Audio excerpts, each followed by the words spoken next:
All right, wrestling fans, happy Saturday. We are just a few hours removed from SmackDown, so it's actually fresh in our heads for once. So Yeah, it is.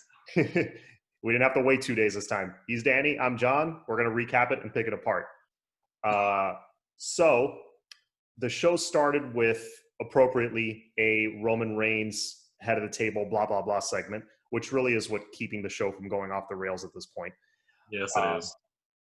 So, Danny, what did you think of Roman Reigns, his heel work, his his mic skills while not having to really say a whole lot, which I think is even better for his character? What did you think of the segment overall? Oh, I thought it was great. Kayla threw him a couple softball questions that were just, cookie cutter questions, and he just like ripped into her and called her an amateur and like told Paul Heyman to handle it. And it just, and I love Kayla Braxton, so it just makes you want to just punch Roman. Yeah. One of these days. Yeah. And so if a heel makes you do that, he's doing a good job. He's doing a good job. And Kevin Owens is doing his thing too, because he interrupted, and he makes me want to see that match, and I want Kevin Owens to kick his ass. So they're both doing their damn job. Absolutely. And KO's mic work has been fantastic the last few weeks. Makes me think that the usual WWE writers that are involved in these promos are not as involved this time, because he just straight up called Roman Reigns a bitch, which is not usually what you hear on Fox to open the show. Fox. Well, and they alluded to that later on in the show. Yeah, let's not piss off our friends on Fox. He's like, no. He's like, our Fox. He's like, oh yeah, Fox friends. Yep, that was another segment I liked. I would love to see. It's got either Paul Heyman sprinkling in it or Triple H is sprinkling in it, and I'm okay with either one of those guys. Yeah, handling more of the show. Absolutely. Side note, I do want to see more of KO and Otis together in the future. Not as an official tag team necessarily, but just them as friends. Just segments in the back. Yeah. I would like that. I would love that very much. But anyway, that segment was fantastic. Did great for continuing that storyline. And we'll get into what happened later on in the show. But Jey Uso accepted on behalf of Roman Reigns the Universal title match, and it led to a segment backstage with Roman and Jey saying he was like, oh, I'm sorry, I know that I overstepped, and he was like, it's cool, I love you, but there's gonna be consequences. We'll get into what the consequence is later. But then we went into a match that was we built all that up. That was like the first 20-25 minutes of the show. Then we went into Natalya versus Bayley. Meh. But it was cool to actually see Natty get a win on TV. Natty got a win. Yeah, that was interesting. And it's going to continue. I don't know if the three of them are going to have a triple threat match, but Bianca Belair was on commentary, and that's always appreciated. And I'm glad they're using her and using her prominently, I think. Yeah, they're pushing her, which I like. Because if that ends up being a triple threat and she gets a win over Natty and Bayley, I think it's a promising push. Yes. No, I agree. And I really hope it's a singles one-on-one match eventually and not triple threat, because I hate those. Yeah. No need for it. Yeah. So then we got a cut to commercial, and we came back to a Pat Patterson lovely tribute video. It was the same one that they put up on NXT before NXT aired, but they were able to sprinkle in more tweets and stuff from superstars, and that was cool. Yeah. I had to pause it a bunch to read the tweets, but it's neither here nor there. That's just me reading slow problem, not a. You're not the only one. Some of those were like a paragraph, so. Yeah. That they flashed up there for, I don't know, 10 seconds. I can't read The Rock's essay in 4 seconds. Come on. Yeah, it's not going to happen. And then we had, following that, there was a Pat Patterson tribute match that was Right. all the not all the past, but I'd say the past. I don't know if it's actually the past 6 IC champions, Intercontinental champions. They were all involved in the match. One thing that stood out was Big E got new music, and he brought back the chalk, which was pretty cool. He did his cool. LeBron James impersonation. That was cool. I like it. And I liked his music. It actually suits him. I dig the music too. It wasn't, and he's still wearing the loud colors and stuff, acknowledging that he is New Day. And I really enjoyed the music, and that was just really cool. And it was the team of Big E, Daniel Bryan, and Rey Mysterio versus Sami Zayn, Shinsuke Nakamura, and Dolph Ziggler. I always forget about him. I wonder why. Everybody was like, and Shawn Michaels? No, that's not him. Yeah. And this match was very meh to me. This was the biggest meh moment of the whole show for me. Because I enjoyed the match. The faces got the win. The match was okay, but it just had no bearing on any kind of a story at all. That's true.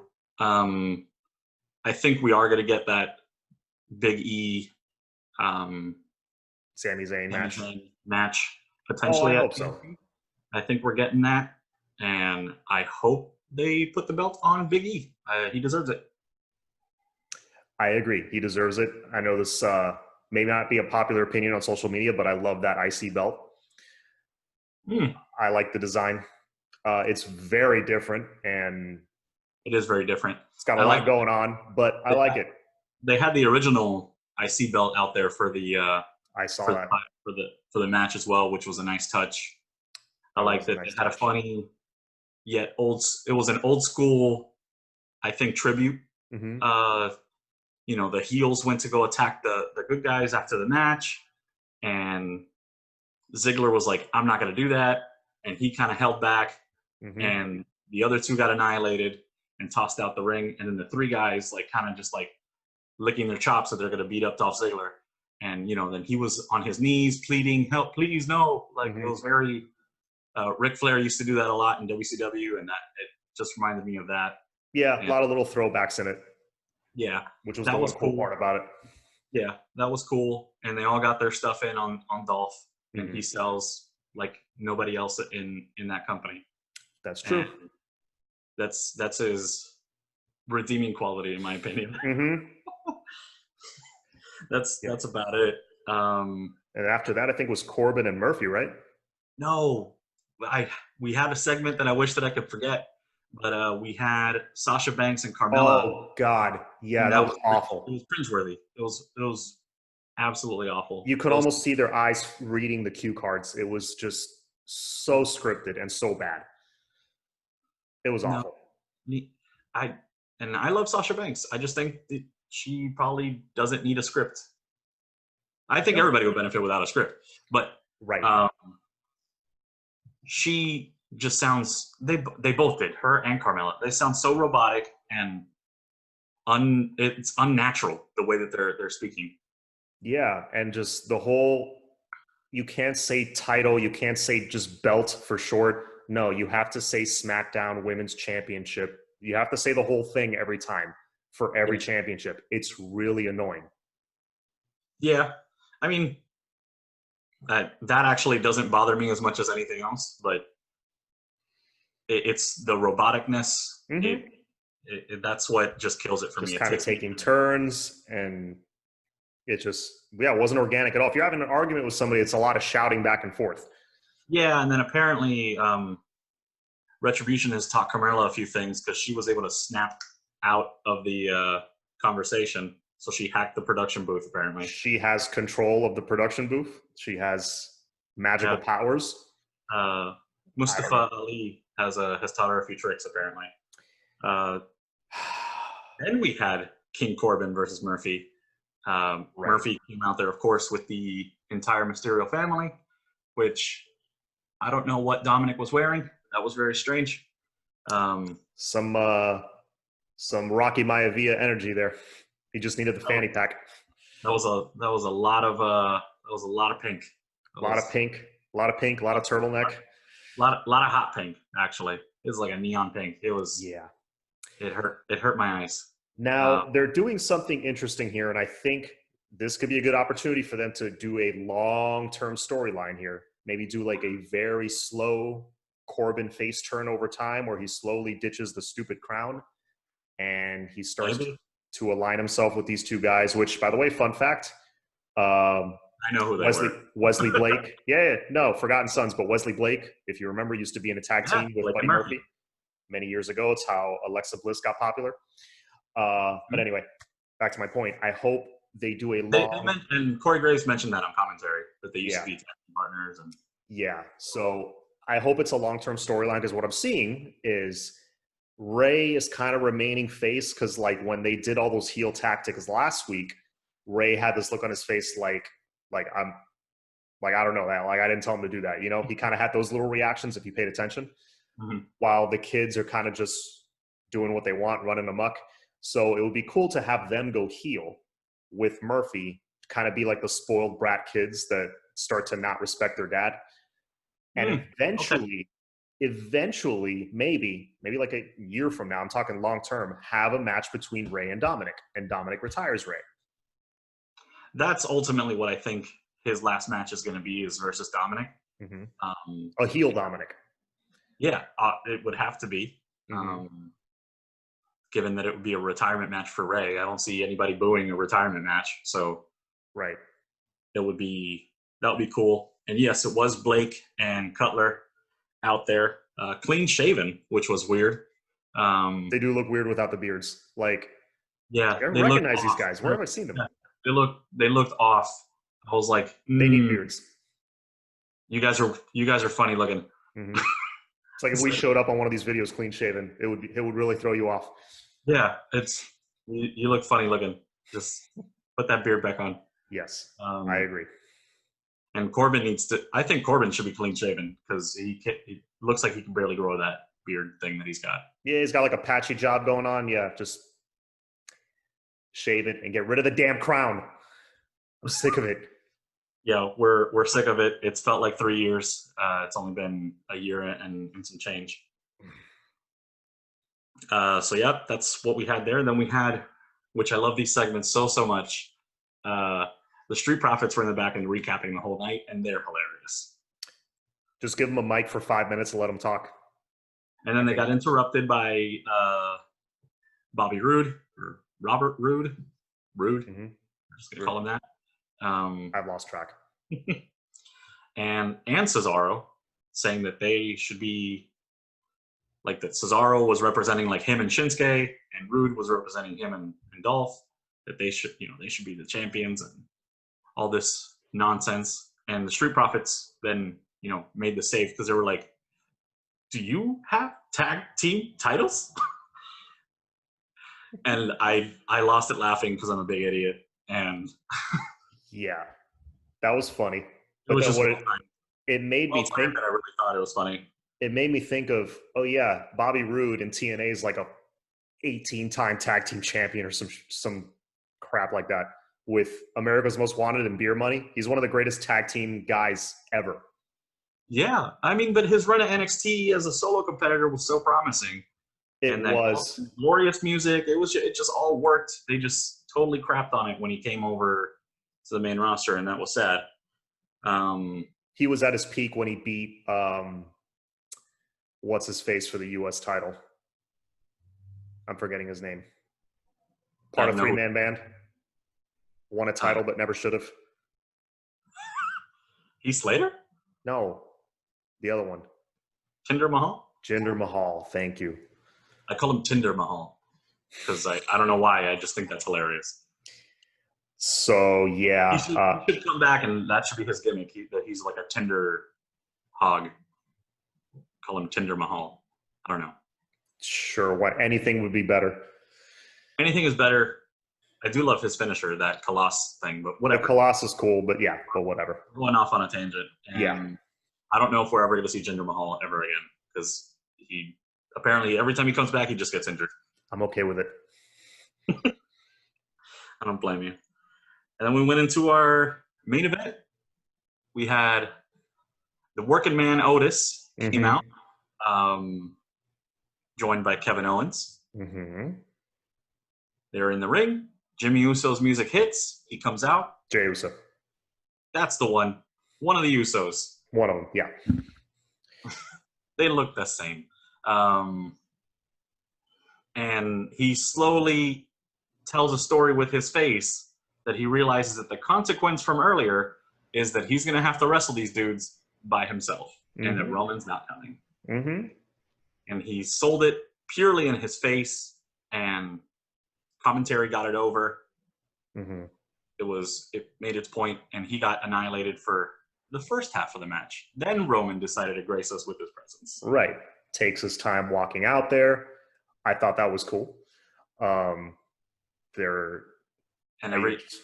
Everything they do with this character just seems to hit perfectly.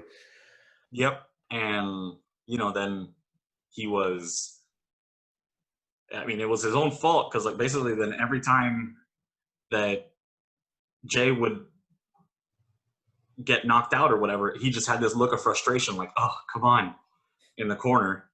And I was like, he just got beat up by the two guys by himself, and that was your fault. Yeah. But in his warped mind, it's the other guy's fault, and it just works. And I liked it. It works well.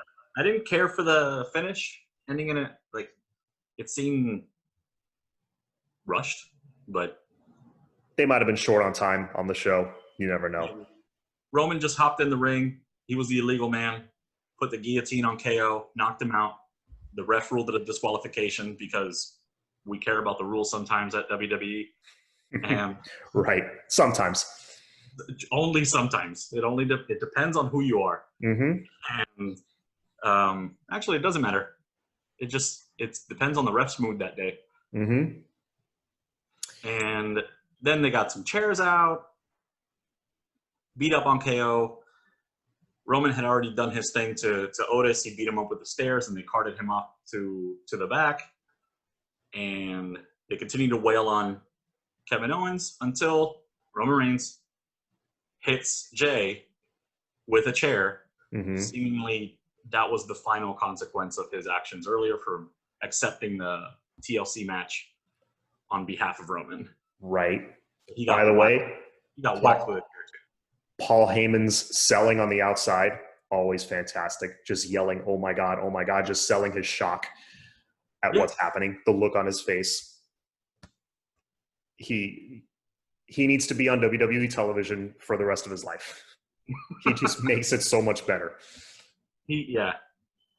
Anything that he does is just, it's gold to me. He's a national wrestling treasure is what he is.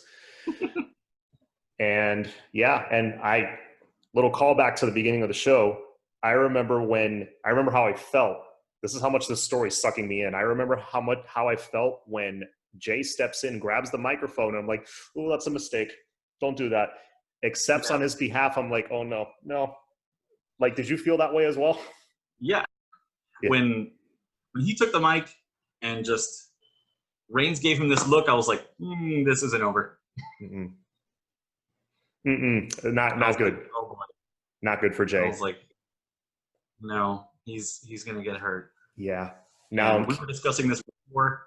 I know the plan is eventually for both Usos, both Jimmy and Jay, to be part of this faction, and I think he's just gonna continue to treat them like trash, and eventually, I think both Usos are just gonna eventually super kick him in the face, and we've got another story brewing. Right. Yeah, because I don't think him versus Jay ultimately at like WrestleMania or something, it's not WrestleMania material. If they're going to do a one-on-one thing eventually where, Jay stands up to the bully or whatever, it would probably have to be sometime after WrestleMania, which would mean maybe Roman hangs on. No, he doesn't have to hang on to the title. I don't know. I think at some point you're going to have Jay stand up to him, and it's going to be kind of like an Alex Riley turning on The Miz thing. Yeah, 'cause I don't know what's wrong with Jimmy. I haven't looked into it. I don't know if he's injured. I don't know if it's personal. No, I think he was dealing with like an ankle injury or something. Or maybe that's Xavier Woods. I don't know. I think he is dealing with some kind of injury. Okay. Yeah, we'll see. We'll see how that story plays out. Yeah. So, and then tomorrow we have War Games. You can't say it like that. You can't say it like that. It's always War Games. So, yes, William Regal's favorite pay-per-view, War Games. And his favorite 2 words to say. Yeah, just in general. And I'm very much looking forward to both the men and women's matches. Probably looking forward more to the women's match, to be honest with you. I think there's more story there. More there's more interwoven storylines, but there's one clear storyline for the men's, and that's it. True. Just because it's 2 factions going at it. It's 2 factions going at it, and but I'm very much looking forward to Shotzi Blackheart getting her hands on Candice LeRae. Looking forward to that. Yeah, and we've got the Dexter Lumis Cameron Grimes strap match. Hopefully, that's the end of that rivalry. We hope so. It's just gonna be a fun one to watch, though. Mm-hmm. Yeah, what are they saving for the pay-per-view? That's what those are usually pretty brutal. I hope so. And speaking of brutal, you got Thatcher versus Ciampa. Yeah. And hopefully during the festivities of the Gargano, Priest, and Leon Ruff match, hopefully we get to see who that first and second Ghostface people are. I hope so. I hope that's something that they're saving for the pay-per-view. Yeah. Because I think Gargano's not with the win. You know what I read online the other day, and it's true. The who done it or who's wearing the mask, that kind of stuff. It's fun, but you got to reveal it relatively. You can't draw it out too long because it gets old. It's like, yeah, they did it twice for Indy Hartwell. That's it. Yeah, you got to reveal it kind of quick, like because if you draw it out too long, then people stop caring. Yeah, the who done it. Yeah, I totally agree with you on that. And fair, just stacked card as usual for a takeover. Very much looking forward to it. Yeah. Yeah. And so we will do a post show, probably not immediately following it because it's Sunday night and we have work. And I don't know why the hell it's on a Sunday night. It should be today, but is what it is. So sometime on Monday, we'll get a post show. Yeah, Vince. Saturdays. We're on the East Coast. Shit ends at 10:30. Too late. Yeah, it is. It's just too late. This guy gets up at 5 a.m. And I'm sure you get up at whatever. I get up at 7, but still. Yeah. Oh, fair enough. Yeah. But anyways, we'll see you guys then. Follow us on the socials, Twitter, Instagram. Like, share, and subscribe to the video. And we'll see you next time. Take care.